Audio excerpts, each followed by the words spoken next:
Good evening, ladies and gentlemen, and thank you for joining us today on this Saturday evening for a webinar. The focus of today's webinar is to clear your doubts and your questions about COVID-19 and the safety measures that we all have to adopt during this unlocking period. To this end, we have three very eminent speakers and experts in today's panel who will answer all your queries, including the questions that you have set out in advance. At the outset of this webinar, let me just announce that Dr. Vikrant Shah, who was supposed to join us, could not be here due to a family emergency. So let me introduce our panelists for today. First, we have Dr. Anupa Dikshit. Dr. Anupa is the Laboratory Director of Suburban Diagnostics and has held the post for over 16 years. She is the leading force behind COVID-19 testing at Suburban since March 2020. A dynamic and sought-after speaker, she is known for her bright and humorful presentations. Our second panelist is Dr. Tanu Singhal. Dr. Tanu is a consultant in pediatrics and infectious diseases in Kokilabhen Dhirubhai Ambani Hospital and Medical Research Institute. She has a degree in pediatrics from AIIMS New Delhi and in infectious diseases and international health from the London School of Hygiene and Tropical Medicine. She is an advisor to the ICMR and has many reputed awards and publications to her credit. Last, but in no way the least, is Ms. Minoti Kothari. With an experience of over 23 years in healthcare, Minoti has worked her way up in Suburban Diagnostics from a frontline lab technician to lab manager to now heading quality control, heading training and business processes. She is now part of the core leadership team at Suburban and is an indispensable presence behind the day-to-day workings of Suburban Diagnostics. My name is Dr. Vineet Nair and I will be your moderator for today's event. As most of you know, for this webinar, we have solicited questions in advance for the panelists to answer. And I would like to thank everyone for the phenomenal response that we had for this. We've had a lot of queries, and apart from these questions, we will also try to address any additional questions you may have today. So we encourage you to actively participate by submitting as many questions as you want at any time you want during the presentation. To submit the question, simply type the question into the chat box to your right and click send. Before we get into the meat of today's webinar, which is the Q&A session, Dr. Anupa will be now giving a short presentation dealing with some of the most important facets of safety during this Unlocking 1.0. Without further ado, let me hand over the reins of this webinar to Dr. Anupa. Over to you, ma'am. Thank you, Dr. Vinny. Very good evening to all of you. To all of you who are very special to each one of us. And it's a great pleasure today for me to talk to all of you. So starting with what is COVID-19, we all know what it is. We have heard a lot about it. We have Googled. We have got a lot of information. We are well updated. But COVID-19 pandemic has changed. And it will continue to change the world as we know. Change the way we work. It will change the way we rest and we play. So we all know COVID-19 is here to stay. Now, in the new normal, once we understand the mode of transmission, we know what needs to be done and what precautions need to be taken ahead. We are in a good shape to take care of COVID-19. At the onset, it's very important to know that how the virus is transmitted. So basically, what happens is the virus is transmitted through droplets. What are these droplets? Droplets are generated when a person who is infected and he coughs, sneezes, or exhales. Now, these droplets, which come out of the mouth and nose, are quite heavy and they do not hang in air for much time and they quickly fall on the floor or the surfaces of the objects which we commonly use in our day-to-day activity. So people can get infected by touching these objects or surfaces, by touching their nose, eyes, and mouth subsequently. This is how the infection spreads. That's extremely important to understand the mode of spread of infection. Now, importantly, kindly remember that the symptoms may take approximately 2 to 14 days to appear post the exposure of the virus. And once the onset of symptom begins, the common symptoms include fever, dry cough, and shortness of breath, along with other symptoms which can also be present. For example, chills, you can feel loss of taste or smell. There could be headache, there could be myalgia, or there could be sore throat, there could be other symptoms as well, which are very commonly seen in flu. So this is how the virus spreads. Three golden rules are applicable in every condition and is applicable to each and one of us to prevent the COVID infection to be transmitted. Now, the three important pillars are: we need to maintain respiratory hygiene, which means cover your mouth and nose with mask. Second is to have and maintain social distancing. So we talk about having a distance between two people more than 1 meter away. That's extremely important. Social distancing. The third pillar is hand hygiene. Regular washing of hands with soap and running water when the hands are visibly dirty. And once the hands are clean, it's extremely important to keep on desanitizing your hand by using alcohol-based hand rubs or soap and water again. So these are the three important pillars which forms the base of precaution that we need to take to prevent the transmission of COVID-19. Now, important is, what do we do? How is the new normal going to be for all of us? How is it for us in the future, especially at our workplaces? We get a lot of queries. Now, with Unlock One, we have to get back to our working places and we get a lot of queries. What precautions one needs to take? What should be the norms follow? So, there are a few pointers which might help all of you. First of all, the organization need to provide flexible working hours. That's extremely important. Not the entire team has to be there together. There has to be a working site specific for specific employees. Minimize the gathering. Avoid face-to-face meeting, and which is where digital media has come into the picture, and virtual meetings and e-meetings are extremely important in such cases. Avoid getting together for canteen for lunch. Avoid using elevators and avoid using a place where all the employees come and sit together. This all has to be avoided. Now, ACs are known to spread the virus, so it's extremely important to maintain the ACs, increase the ventilation rates so that there is a well-maintained air flow, preventing the COVID to spread. And on top of it, it's extremely important to discontinue non-essential travel.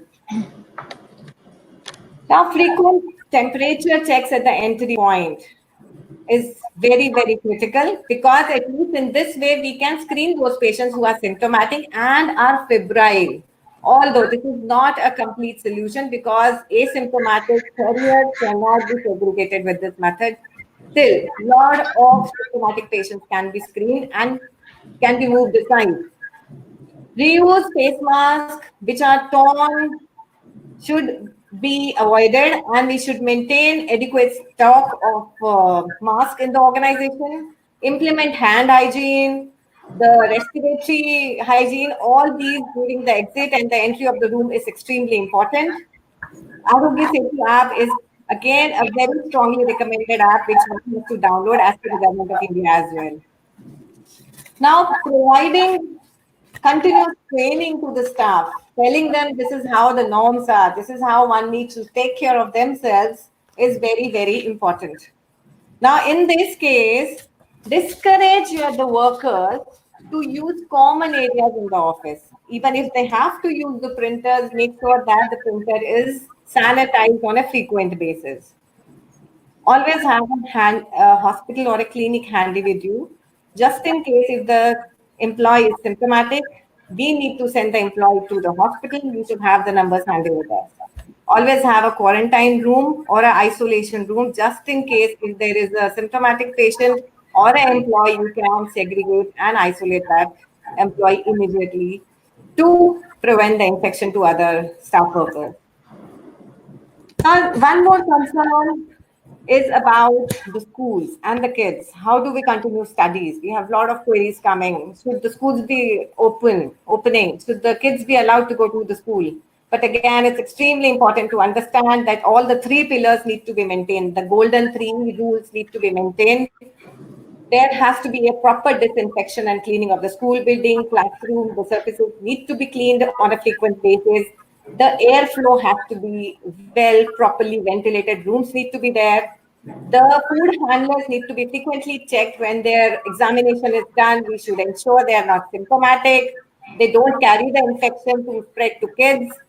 And as much as possible, schools will have to reinforce remote learning. That's the only way we need to, and we will ensure that our kids are taken care of. And if at all the school's open one, there has to be a visual marking, which means that there has to be at least 6 feet distance between two kids, and the marking has to be there, ensuring physical distancing. The assembly has to be discontinued, which means large gatherings should not be allowed. There has to be physical distancing, even the travel time. We need to take care of all this. Counseling the kids, checking them frequently for the symptoms, and of course, we need to help the parents by monitoring the attendance properly, which means if we required, we can have 2 sessions of classes happening. Half the kids can come in one session, the other half can come in the other session. So there are multiple ways where the schools can also take part in this. Very important after opening, after unlocking is the air travel. Now we have frequent air travelers, and it's extremely important to take precautions while traveling because we all know that the flight is closed. And if an infected person boards the flight, the entire air gets recirculated, putting all the other passengers into risk. So there are one needs to report early to the airport, and at the time of boarding or the flight, only the asymptomatic travelers should be allowed to go. And this can be done either through thermal screening, which is becoming a mandatory at airports, and the authorities must take adequate step. And they should take adequate step to maintain the environmental sanitation, disinfection of the airport, which has to be done regularly. And for the international travelers, a 14-day quarantine is a must. For public transport, again, the same norm is applicable. I will not get into it in detail, but when it comes to the disinfection of the car, the hard and the non-porous surfaces need to be disinfected by alcohol. Make sure that the porous and the soft surfaces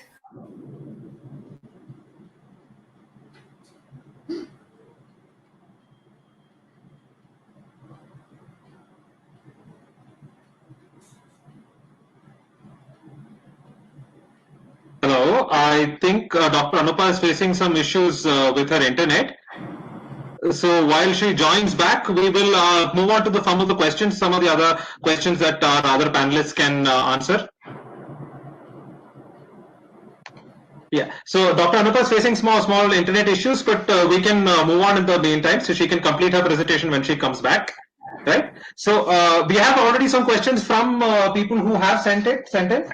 Many of these are from the same key area. So for the attendees, let me just mention that I will be combining some of these questions together. So if it is not in the same way that you have sent, please understand that the spirit and the substance of the question is exactly the same. Right.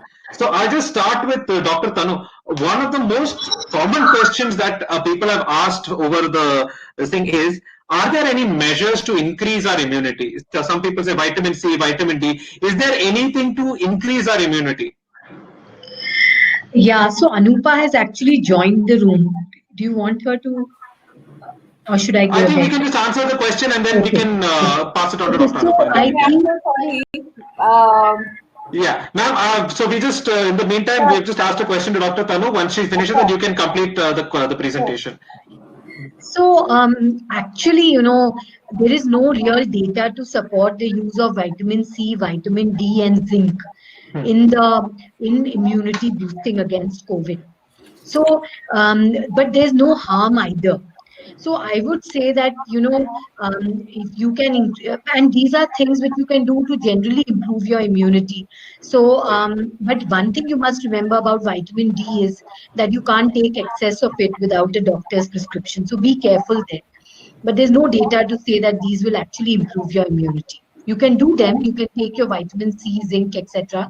for normal health, but whether it gives specific protection against COVID is unknown. Thank you, Dr. Tanu. Dr. Anupa, thank you for coming back. We're seeing this thing. So now that your situation is over, you can complete your PPT. Thank you, Dr. Vidit, and sorry for the connectivity issue, which is unavoidable at times.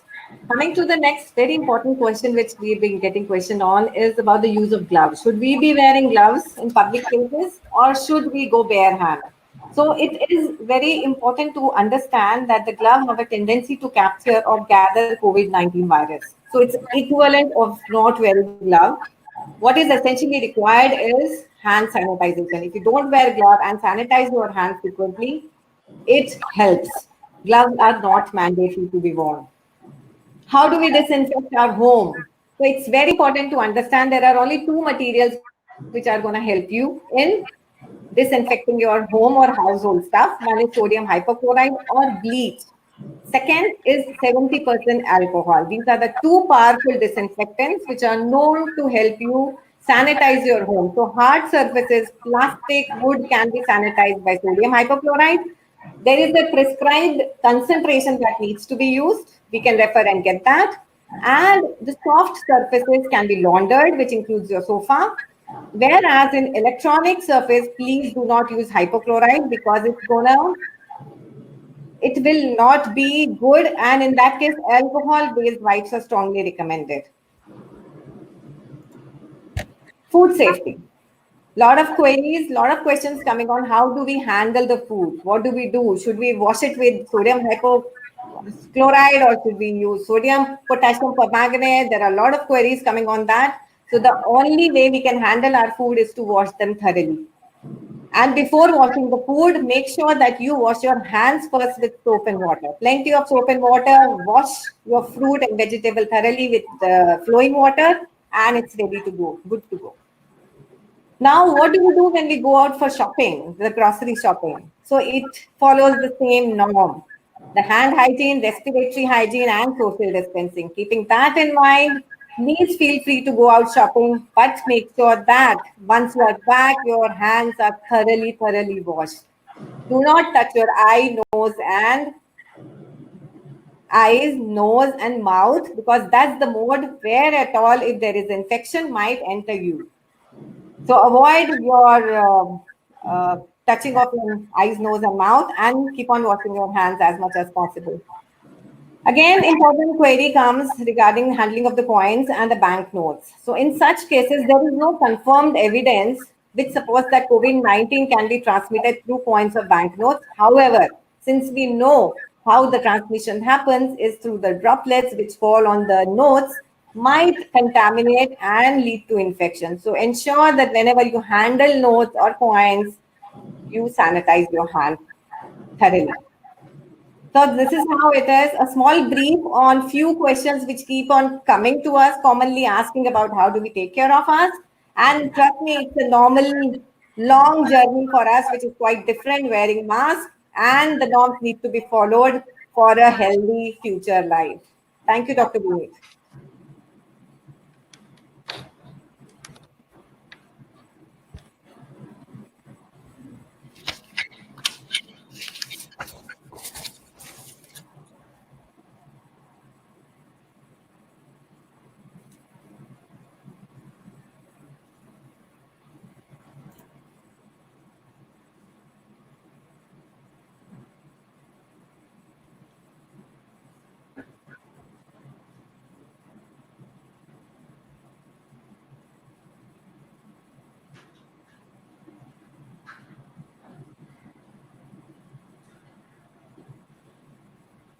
Hello.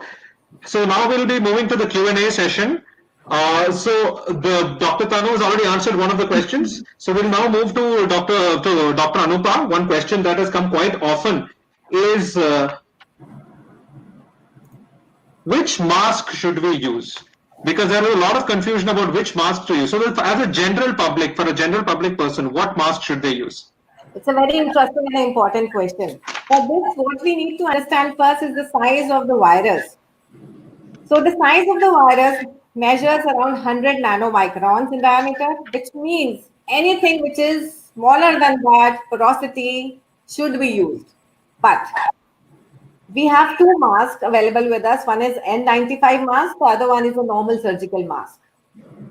N95 mask has a porosity of 300 nanomicrons, which means that the virus can easily come across and get through it. But the fact is, the virus does not spread through air, and it doesn't pass as a single virus. There is a droplet which is created. The size of the droplet is smaller than the size of the, it's bigger than the size of the porosity of the N95 mask. So any normal mask is recommended for a non-healthcare worker, whereas a healthcare worker who takes care of the infected patients directly or potential infectious substance should wear an N95 mask. Okay, so for the audience, so simply put, we should only health workers should look for N95 masks. So normal people can look for normal masks and even face coverings, anything to cover their nose and mouth. Right. So the next question is for Minoti. We've had many queries regarding testing that Suburban is doing. So well, the first query is obviously, is Suburban doing COVID-19 testing? And if we are, do we have separate centers for COVID-19 and non-COVID-19? Yes, of course. Suburban is doing COVID-19 testing, and we started testing on 24th of March, and we continue to test. It's very interesting that when we are doing COVID testing, we have ensured that we have separate centers that are only dedicated for COVID testing, while the others are only catering to non-COVID requests. So yes, we do COVID test with dedicated centers for COVID and non-COVID work. Thank you, Minati. This is another question for Dr. Tanu. So it's basically an offshoot of the question that Dr. Anupa was asked. Is, can babies below 1 year of age put a mask on their face? And what kind of precautions should we take, especially for children with less than 5 years of age? So as a pediatrician, you are the expert in this, so please enlighten us. Yeah, so, well, you can put a simple face mask on a baby, but it won't stay there. I mean, it can stay on a newborn, and we'll just have to accept it. Even I see patients all the time, and the child just doesn't keep the mask on. So we have to live with that. But the good thing is that, babies have a less chance of getting infected themselves and passing on the infection to others. So infection is more from adults to children than from children to adults. And the other thing we must understand is this: the virus is forgiving for children. So children don't have problems most of the time. So when people ask me what precautions they should take for their children, I think the most important is to not let them go out now that the lockdown has opened. Let them not go down and play as far as possible. Keep them at home, even if it means, giving them more TV and more mobile. That's okay in the short term. And second is to make sure that if there is some person who's infected in the house, then these children try and stay separate from them. But even if they get infected, most of them will recover, and there is no specific medicine which can be given to the babies. When people say, how do we take care of our children? I say, ask me, how do we take care of our parents? Very good point. There is actually a very specific question that was asked by a couple of people, that in the beginning of the pandemic in January and February and all, it was said that children and babies were safe from this virus. But now that we are hearing news about children dying in the West where the infection is peaking, so how do they explain? This is another question that's been asked. See, we must understand that it cannot be zero mortality. But if you compare the number of deaths, they are just a handful. Okay, so they have not happened too many, and most of the children who have passed away have had some underlying health problems. And we know for any disease, it cannot be that world over there is zero mortality. Take it dengue, malaria, where children are actually affected too much. So if you look at comparing to adults, the risk in children is very, very low. Even what you hear about that pediatric multi-system inflammatory syndrome, though children become very sick, but most of them survive with good critical care, which is unlike adults where if they get very badly sick, they die. So I think even though you may hear about deaths here and then now, but overall the risk is much, much lower in children. So basically it's a numbers game, because there are so many infections there, you are hearing news of children dying because it's a law of the numbers. Yes, true. Dr. Anupa, one question again, I think you've already covered a little bit of this in the webinar, but your presentation, but this has been asked multiple number of times, and I'm still seeing again this question is being asked on the chat box also multiple number of times. How to disinfect after returning home, especially from work? So basically, once we return back from home, we have to remember our three important pillars, golden pillars, which include hand hygiene, respiratory hygiene, and your social distancing has to be maintained at workplace But once we are back, ensure that we wear the mask. This is when we step out. Once we come back, keep your mask on. Leave your shoes and your bag, which you have brought from your office outside, or you clean it and bring it in. So disinfecting your shoes and bags is extremely important. Wash your hands thoroughly, possibly take shower. These are the few things, 5 things rather we should follow once we are back from work, and that should help basically. Thank you, ma'am. This is a question that is being asked again, I can see on the group, so I'd like to address it right now. Vinoti, there are a lot of people asking what is the cost of the corona test? Okay, so the current cost of the test is as per the state government guidelines, which is at 2,800.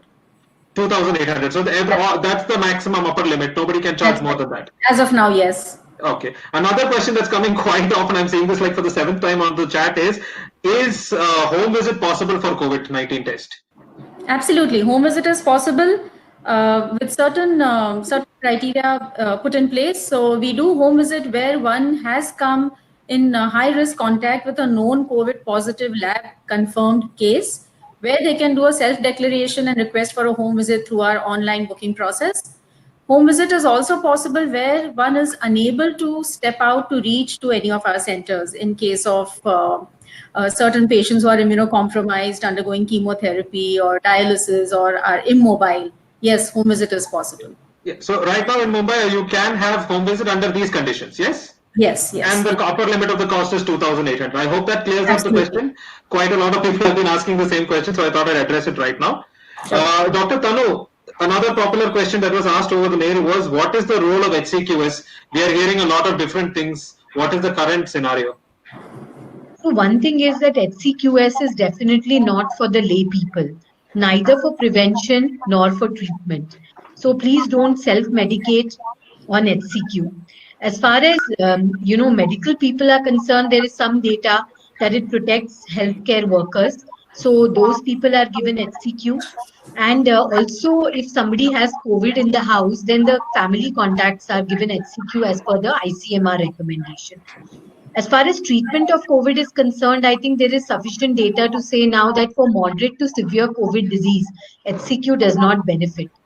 And you need to use other drugs which have slowly come into the market. So as of now, the role of HCQ is mainly in preventing infection in healthcare workers and maybe for treatment of mild COVID disease. So just to reiterate for the audience, this is not a drug that you should go to the pharmacy by yourself and take. It should only be taken under medical supervision. Please do not have it. It has a lot of side effects, right? So to Dr. Anupa, another question that has come is, this is a lab related question. Somebody's asked, how is this COVID virus detected? So that's a very interesting question, how COVID is detected. So COVID is detected by doing the RT-PCR test during acute phase. For this, what we need to understand is the onset of symptom. That is very, very critical. So we can pick up the COVID infection right from day one of the onset of symptoms till we can do it for around 20 days or so. So that's the detection part is covered only by RT-PCR currently, which is a molecular test where we pick up the genetic material of the COVID virus, which is an RNA-based virus. So that's how it is done currently.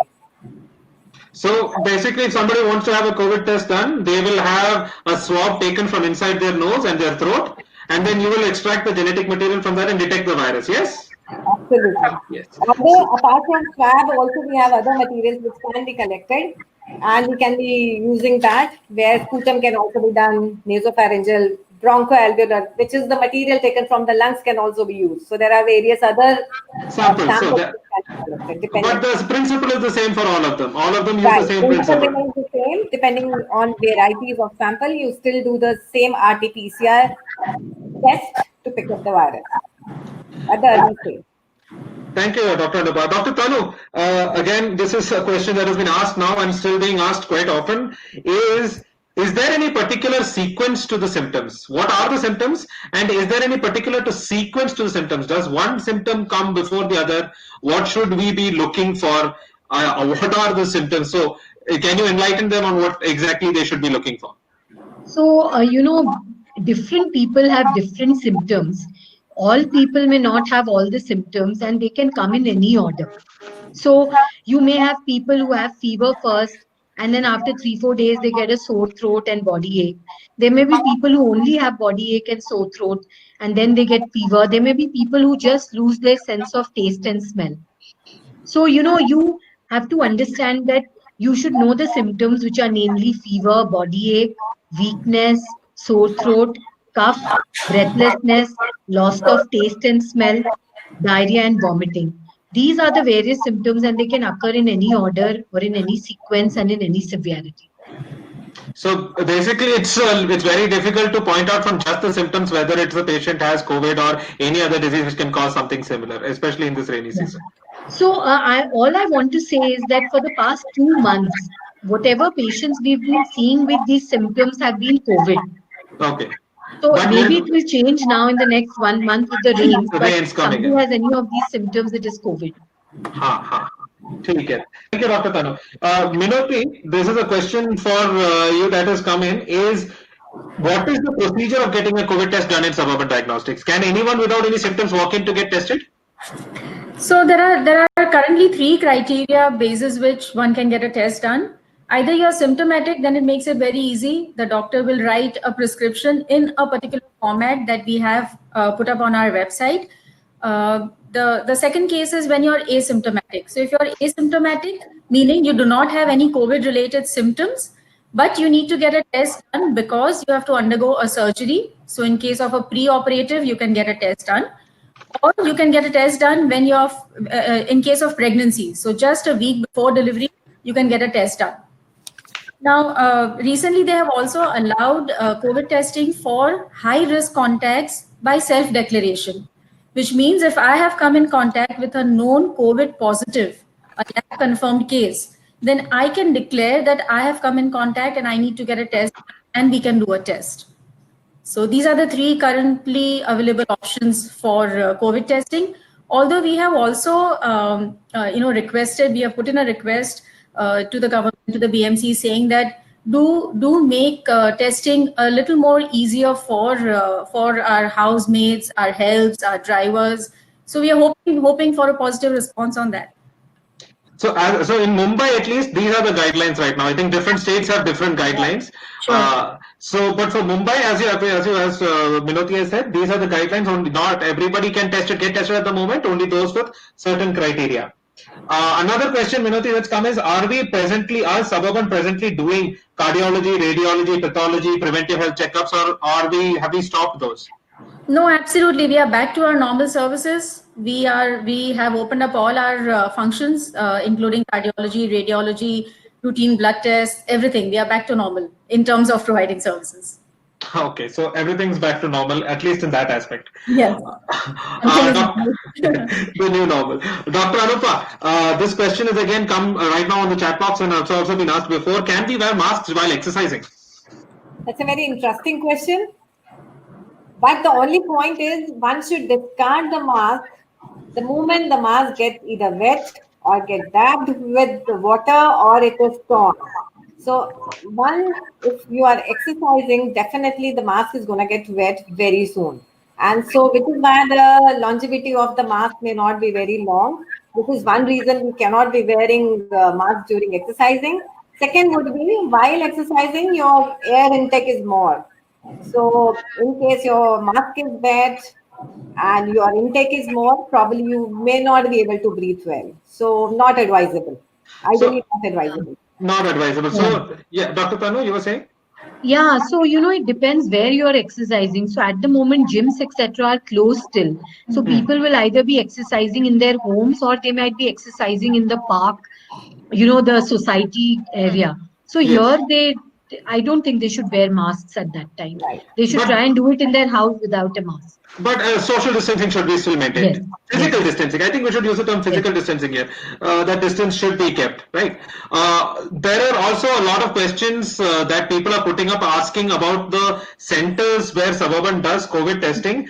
It will not be possible for us to list all the addresses and the centers. So what we will do is we will all receive an email with the list of Suburban centers for testing. Right now, we will address that question in the email later on. Yes? Dr. Tanu, the next question is for you. Is right now, which type of patients are more at risk of getting the virus? See, the risk for getting the virus is almost the same for everybody. Of course, the people who go out of their houses, meet other people, are working in hospitals or other areas with their crowds are at higher risk for getting the infection as compared to people who are staying at home and not venturing out. So I think the question should be which are the people who, if they get infected, are at higher risk for complications. True, true. I think that was the meaning.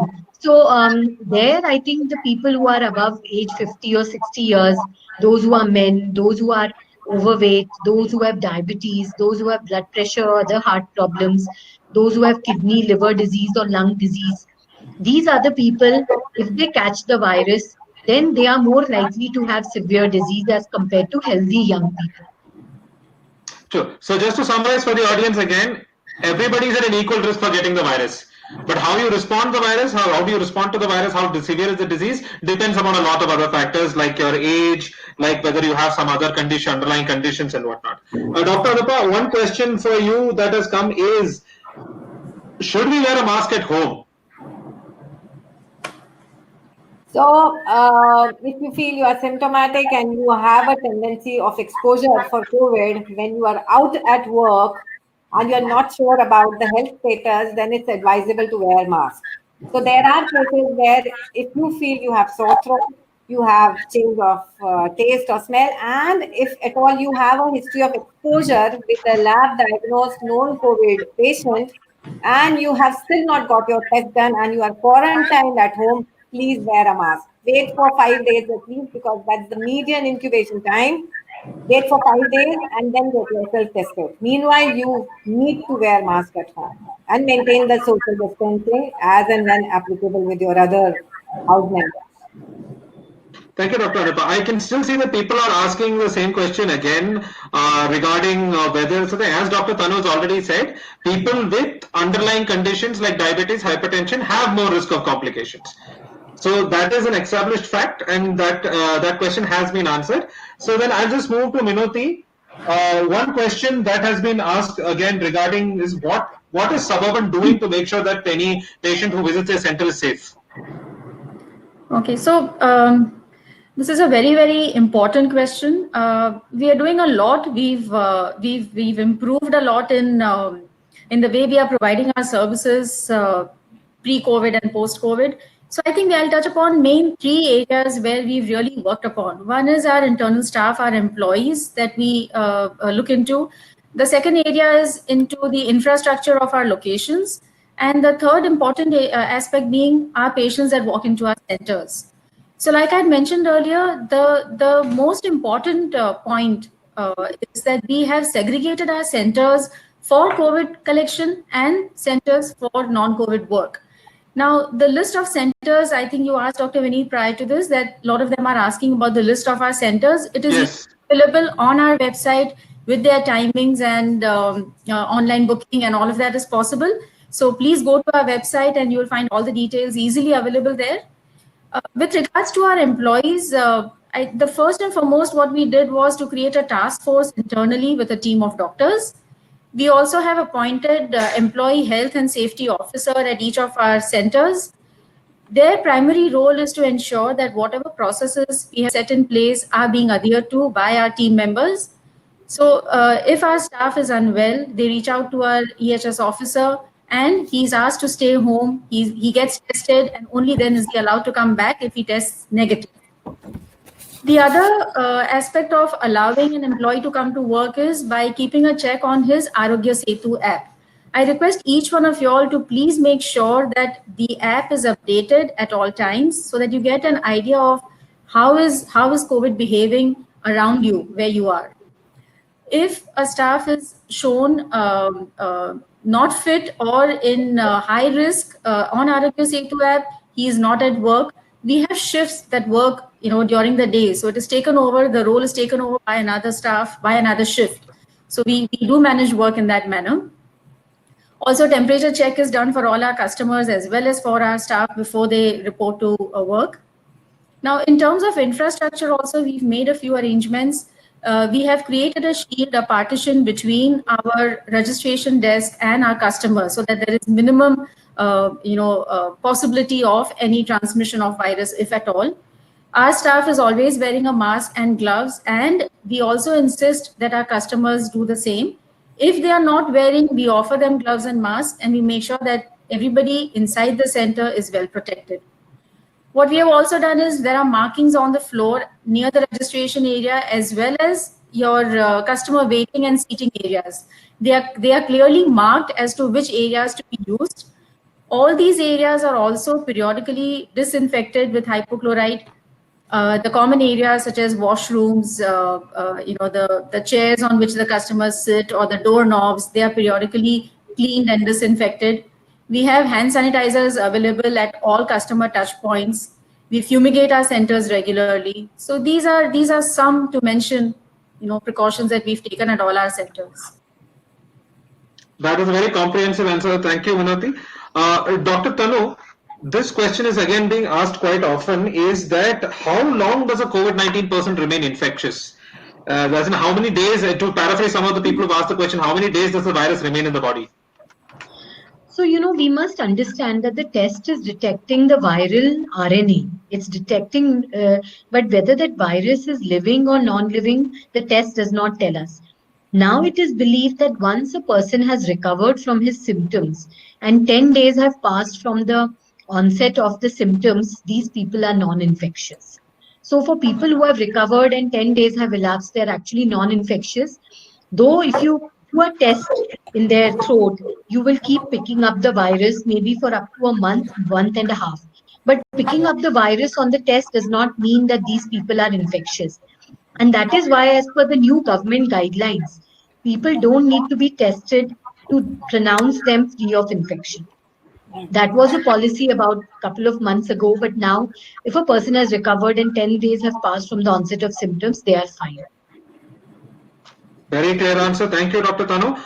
Dr. Anupa, similar question that was asked is, if a patient is asymptomatic after 14 days, does he need to be tested? I think Dr. Tanu has already asked the question, but according to the current guidelines, does the patient need to be tested? No, as per the current guidelines which are released to us, talks about not to do the retesting for the patients who are asymptomatic or mildly symptomatic and have a disease-free period of at least 8 to 9 days. The patient need not be retested. So if you have completed your, if you were positive and you had 10 days with no symptoms, or if you've completed 14 days of quarantine with no symptoms, you do not require to be tested. Not required to be tested. Yes, I just want to clarify. We have seen a lot of cases where reminiscent RNA, which is the dead RNA, getting picked up in the test. So the patient could the patient may not be infectious to other people, but you may still see the virus. So 10 days after. So 10 days after the loss of symptoms, patients can be considered as fine. Right. Yes. Dr. Tanu, one other question that's coming is, people are a little apprehensive about recent articles which say that in the newspaper that say that a person who's had COVID may not be immune to it for a later in time of infection. Any idea on that? So I can only say is that as of now, there are no reported cases of reinfections. Okay, we have now experience with more than, 1 million patients all over, but nobody has been documented to have a repeat infection so far. So at least we know that the infection provides at least 3 to 6 months of immunity to the person. Of course, many of these people, if they do their antibody test, they may be antibody negative. Because studies have shown that if you've had no symptoms or very mild symptoms, your antibodies may be negative, but that doesn't mean that you are at risk for future infection. So for all practical purposes, a person is immune for a short period of time, but that doesn't mean that these people should not take precautions. So it's not that if you've recovered from COVID, you can go out without a mask or anything. But as compared to other people who have not had COVID, you are better off. Okay, fair enough. Dr. Anupa, one question again that's been asked, and I think you've covered this, but people I think who missed your presentation are asking it again. Should and how do we clean any currency notes?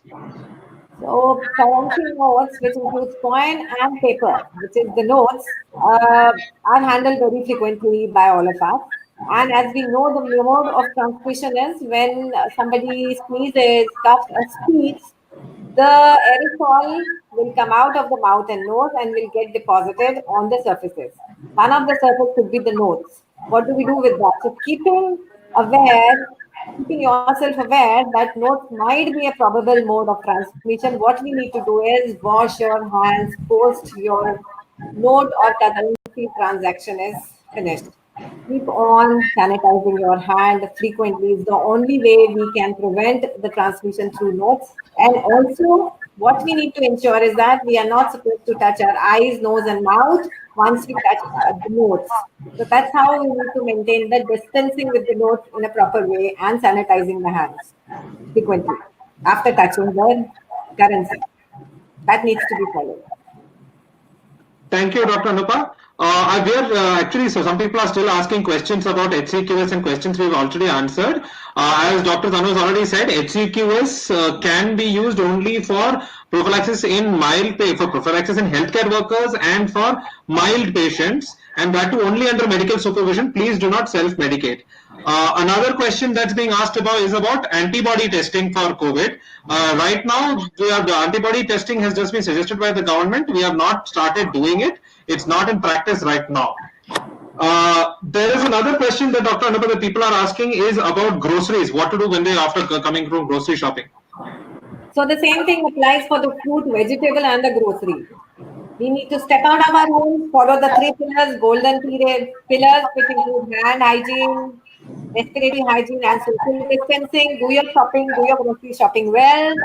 Come back, make sure you clean your hands thoroughly, and while shopping, ensure that you do not come in contact with anybody, maintain that distancing. And in case of fruit or vegetables also, please do not wash your fruit vegetable with chemicals. Just wash them thoroughly with flowing water as much as you can, and then wash your hands again with sanitization, and that will suffice the requirement. See, can I make a point here? Yes. Yes, Dr. See, when we think about transmission of COVID, the overwhelming majority of transmission is through the air. Now, surfaces and all are not as likely sources of transmission as it was earlier believed. So, if we have to concentrate our energies on protection against COVID, I think we should focus more on social distancing, wearing a mask, etc., then focusing too much energy on sanitization of all things which we get into our house, because eventually, a person will get tired. So they have to understand what they need to focus on more and what they need to focus on a little less. Absolutely. Thank you, Dr. Tanu and Dr. Anupa. Again, this is the same questions are being asked again. People, I think, have missed Dr. Anupa's presentation, but what are the precautions to take while flying, while commuting? Can you just repeat it so for the benefit of the patients, the attendees who've just joined? So while flying, which is quite essential now, after the unlock, we have people flying from one place to another. It's extremely important to reach the airport early on time, before time in fact. The authorities have been given permission to do the thermal scan to ensure that the symptomatic patients who have fever are screened immediately and are quarantined. Second, those who are asymptomatic and can travel when they are healthy are taken for the flight. But keep that in mind, in a flight, the windows are closed and there is a very probable likelihood that any one person who is infected can transmit the infection to others, since there is a AC, centralized air conditioning, and there is no outlet. So ensure that you follow all the safety guidelines, which include wear a mask continuously. When you touch some surface which has been normally touched by everyone, please possibly sanitize your hand and ensure that all the precautions are taken adequately from your side. And of course, airlines are supposed to maintain the social distancing, where they are supposed to vacate one seat in between three seats. One has to be empty. So that's the way few norms are followed. This is one part of it. But airport authorities are also doing one thing, is the sanitization. As we all know, the virus stays on all the surfaces for a pretty long time. Like, for example, it stays for at least 3 to 5 days on metals. Wood, it stays for 4 days at least. On plastic, the virus stays for 2 to 3 days. And cupboard, which is like a cardboard or the box that we use, the virus stays there for a day at least. So if we keep all these things in mind, it's extremely important to sanitize the surfaces, which the airport authorities are doing very religiously. So if you maintain your hygiene personal, along with the airport authorities maintaining the sanitization, I think that should suffice the requirement. But when you step out, consider everybody around you as asymptomatic carrier of COVID-19 and the person is capable of infecting you. And also consider that you yourself can be an asymptomatic carrier and you are capable of infecting others. So it's extremely important to train yourself using all your intelligence to neither get infected nor infect others. So that's the norm we need to follow now when it comes to any kind of traveling, be it air, buses, or by your own personal car. Can I add something? Sure, Whenever sure. you are going out of the house, ask yourself the question, do you really need to go out? If you're taking a flight, ask yourself, do you really need to take it? Because every time you're stepping out of your house for something, you are putting yourself at risk. So Right. please remember that the lockdown has opened, but that doesn't mean we have a free for all for traveling. Yeah. True. Dr. Tanu, one question that's been asked 2, 3 times by people here, some I think are elderly people, they're saying that the wearing of a mask is continuously giving them problems, like they're having difficulty breathing. So for patients or people like that, is there any other alternative or what should they do? So first of all, if these people are elderly, then it's better that they stay at home. So when they stay at home, they don't need to wear a mask. So they will have to probably wear a mask only when, they are outside and they're really in contact with other people. And also one should look at the quality of the mask that they are wearing. Because many times what happens is people go for N95 masks and they keep using them for 1 to 2 weeks, which is not a good idea. And these masks also cause a lot of suffocation. So if they probably use the simple masks and wash them regularly, or if they're using a surgical mask, they buy a good quality one, that should be okay. And maybe restrict the time, when you have to wear the mask. I mean, when you go out to when you go out.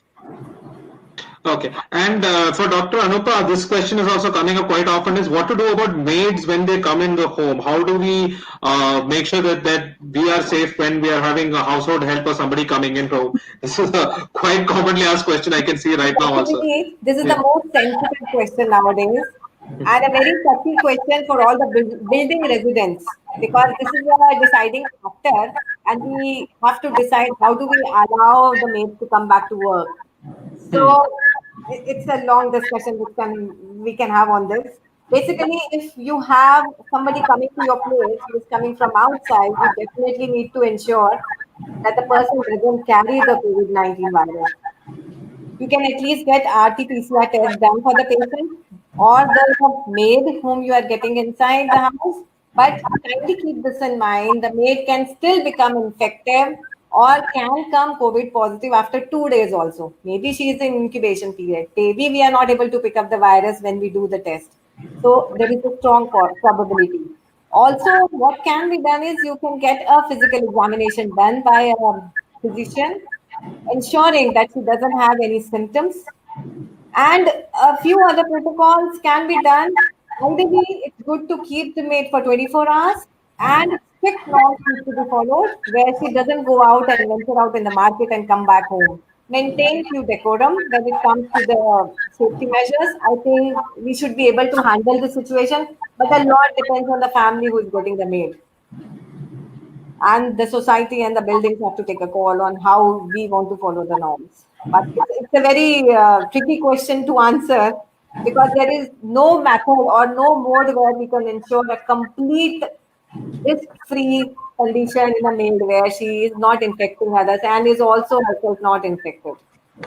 If all of this is not possible, if they are not able to get a COVID-19 test and the maid is essentially required or any household help is essentially required, I think the best method will be follow the 3 golden rules. Keep social And also, there distancing. is no guideline which talks about getting the test done for such conditions through ICMR also. Yeah, so in that case, what normal people can do is make sure that the household help and the people inside the home wear masks, they maintain the required distance, and that hand washing and all the other things take place Right. as required. Yes? Yes. Yeah. Dr. Tanu, one question has been specifically tagged to you is what to do for about employees coming out of state back to work. Okay. So, actually, if somebody comes from outside Mumbai, whichever place they're coming from, the incidence of infection is lower as compared to Mumbai. That's what we should understand because we are one of the hotspots in the country, with the exception of maybe Delhi and Tamil Nadu. So, what we normally do in such people is that we ask them, examine them physically, and we check with them whether they have fever or anything, and have they had fever in the past 10 days. And if they've had any person with COVID in their house. If the answer to all these questions is no, then we ask them to just go ahead and work. Because, to quarantine them for 10 to 14 days to see if they get symptoms or to do a swab test on them is really not practical. True. One other question that's being asked is can we use Dettol instead of bleach or hypochlorite for cleaning? No, no. No. All doesn't work. So this is a common question that's been asked quite often. So let me just say it for the sake of all the attendees. Dettol does not work. You will need to use hypochlorite or bleach basically for cleaning. Hypochlorite, bleach, alcohol, or phenolic compounds can work. See, this one thing I want to add here is that, the coronavirus is a very easily killed virus. So, soap, etc., also kills the virus. Quaternary ammonium compounds kill the virus. So, for your house, if you're using the normal household disinfectants, that's fine. The use of hypochlorite, etc., is more important for places like the hospitals and healthcare centers. Right. Okay, so that's all I wanted to say. But Dettol right now is not a good Yes, alternative. yes. Dettol is not. Yeah. So that No. we just wanted to clear And that. there is one more thing that people, go to lengths like washing their clothes with Dettol, putting Dettol in a rinse, water rinse. Those things are not really needed. That is not going to help you in any way. Just soap and water is good enough for washing. Yes. Yes. But a So, thorough wash. thorough wash. Like, A thorough wash. If you want to wash Yes. your hands, it has to be thorough. Yes. So just for the audience, many people are still asking the same question. Dettol is not okay. Just soap and water is enough for washing hands and whatnot. And for cleaning, you can use phenolic compounds, ammonia compounds, bleach, and alcohol. So you can use. So remove Dettol from your equation for that particular use. Right. Dr. Tanu, again, I'll have to come back to you. There are a couple of questions which have been asked from the beginning that I thought I'll just take together. Is warm water gargle, is it useful? Well, there's this theory going around that, the virus is destroyed by high temperature.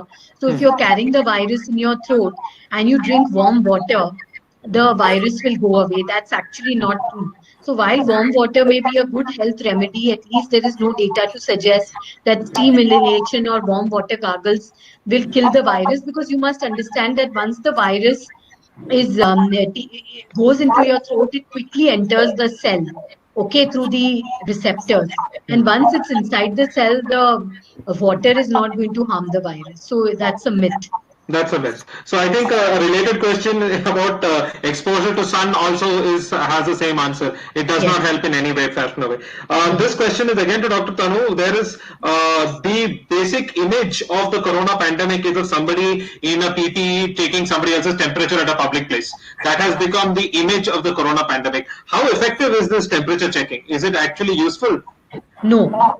It is just mainly gives a false sense of security because of many reasons. First is that all the people who are infected with COVID will not have fever. In fact, even symptomatic people, only 40 to 50% have fever. The second thing is that somebody has had fever and has taken paracetamol and they've come, the thermometer will not record it. And third is that all these thermal scanners are not really as accurate as other ways of temperature measurement. So I don't think they have a major impact at all. I mean, you should ask your security guard at your society gate that how many people till now has he picked up fever on? And my answer would be that it would be zero. True, true.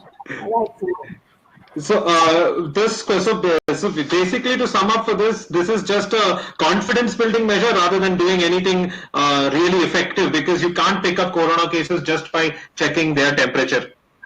Dr. Anupa, another question that's been asked is how frequently should we be cleaning public areas? So, like residential areas, like lifts and whatnot, how frequently should these places be cleaned, So that's regardless of whatever is used? yeah, so that's a very important question because cleaning needs to be done thoroughly to ensure that we get rid of the virus. So there are a lot of protocols and guidelines which have been released by the authorities. So it says that all the indoor areas, which include the lobbies, the corridor, the staircases, the escalators, the elevators, all need to be cleaned with 1% sodium hypochlorite because that's the area which public is using very frequently. High contact surfaces, which are elevator buttons, when it comes to the handles, the escalator buttons, and all that, they all need to be again cleaned with sodium hypochlorite. And if it is corrosive, in cases of metal, then we can use alcohol. But having a frequency which is twice a day can be depending on the utilization of the space. But that's a must that the surfaces need to be cleaned frequently with hypochlorite when it comes to the indoor areas, closed areas, and also the high contact surface areas for outdoor as well. So, So basically, so simply put, the more surface is used or touched, the more often you need to clean it. yes. Yes. Dr. Tanu, another question is, if a patient is detected to be COVID-19 positive but has no symptoms, do they need to be hospitalized? They don't need to be hospitalized, but they do definitely need to be isolated. See, because when you test a person and the swab is positive, there can be three things. One is that he's in the pre-symptomatic period. That means he's just got the virus, and maybe in 5 to 7 days he'll start showing symptoms. The second possibility is that he's an asymptomatic carrier because he'll never get symptoms. And the third possibility is he had a COVID-like illness a couple of weeks ago, and now the virus is detected in the throat like it is detected in many people. So it is not possible to really find out what is what. So therefore, the current guideline say that such people can still be infectious. So they should be in isolation for a period of 10 days from the time the swab was detected to be positive. And if during these 10 days they don't get any symptoms, then they can go out of isolation. But they definitely don't need to be hospitalized. They don't need to be hospitalized. So if you're an asymptomatic patient, even if you have a COVID-19 positive test, until you become symptomatic, there is no indication for you to be hospitalized. Dr. Tanu, just for the benefit of the people who are non-COVID, non-medical people, can you just explain what is the difference between isolation and quarantine? So isolation is basically for a person who's already symptomatic or infected. That means either I have symptoms or my swab is positive. Whereas quarantine is basically for a person who has been exposed to an infected person. So for example, if there is a person in your house who's COVID positive, that person is isolated, whereas the rest of the family members are quarantined. So that's so if you have exposure or if you are symptomatic, that's isolation. If you've just been exposed and that's it, you're under quarantine. Yes. Yes. Okay. Dr. Tanu, again, I'm sorry, the other question for you is that this virus came from animals. Yes, it's supposed to have jumped from the animal kingdom to humans. Is it possible that our pets can carry this virus and then come bring it back to us? No, No. that is not likely, and we don't have to worry about this at this time. If we get the virus, it will be from humans at this time. So humans are still the more dangerous ones, or animals are safe. Yes. Okay. There are few papers which have been published on cats and ferrets. They are known to get the infection from humans. Dogs are very likely to get the infection. But not the other way around for the moment anyway. So we are more danger to them than they are to us. Right. Yeah. Dr. Anupa, should we be wearing gloves all the time? So that's what I covered also. Gloves is as good as using your bare hand. Because the gloves will have the tendency to capture all the virus on the surface. So if you keep on sanitizing your hand, which is a very normal thing to do after touching all the high contact surfaces, it serves the same purpose. So it's not advisable to wear gloves. Your bare hands will suffice the requirement. Okay. Yeah, so I just wanted to say that actually gloves give a false sense of security to Right. people. And in our hospital and other places, we've seen that when you start wearing gloves, the hand rub consumption goes down. So that's not a good thing. So I think normal people should not be wearing gloves. Right. So simply put, having not wearing gloves and just not constantly, but making sure that you regularly wash your hands with soap and water or use an alcohol disinfectant is much better than wearing gloves full time. Yes. Yes. Yes. So I think we are almost out of time. So I'll just ask a couple of two questions. One question is, what is herd immunity? I think I can give this to Dr. Tanu. She's the specialist. So herd immunity is basically when people who are not infected are protected by those that are immune. So for example, if you are 100 people in a room and 70 people are immune to the virus, so what they will do is that they will prevent the spread of the virus so that the 30 other people in the room are basically don't have any antibodies themselves, but by virtue of being surrounded by immune people are immune. So that is what is called as herd immunity.